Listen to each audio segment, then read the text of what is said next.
Hello. Sometimes the sense of the gospel, and very often, is hidden before our eyes, is hidden beyond one metaphor. And we have to read this metaphor and go over it to find the sense. We have to go through it and not stop on the details, on some superficials. And it's very often when the gospel is speaking about the slave and the Lord and so on, sometimes we can think that this is not a metaphor, but this is something which is this essence. And I think that this is something which is taken from the outside world, characteristic for the times in which the gospel is happening, is taken as normal, so we can, like kind of metaphors from the nature and so on, use it to express something much more important. And what is this most important? It is to follow one's conscience, to follow something which we only have this access to it, and we have to do it.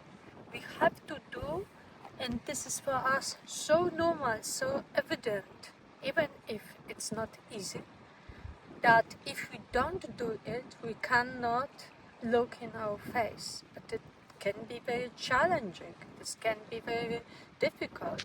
Like this picture of the slave who is coming tired from all the day working in the field. And then he is not resting, but he is doing another thing which is a part of his duty. He's doing that because this is also a part of that role he is fulfilling.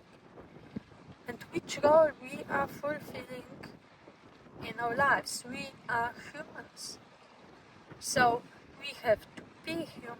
And if there is something, we are so tired that we cannot more, and we have not enough resources, but we know if I don't do that again, if I don't do something which is important to do, I won't be able to be called human. I won't be. And this is this necessity. It's not that the Lord has said this to me, but it is out of my heart. It's not because I take the voice of the Lord from outside and I'm fulfilling it. It's coming from inside. It's so inner me, so obvious, so important part of me that I cannot betray.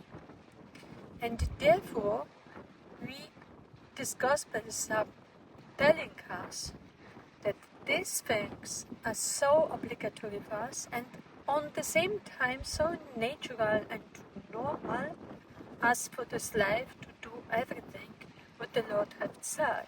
Because otherwise the owner has said to the slave, you have to do that, and the slave won't do it. It can be beaten, it can be killed, it can lose something very important of him. And the same thing is with us when we betray ourselves. And so behind this metaphor of the Lord and the slave is hidden the very important truth that we cannot betray ourselves. Thank you.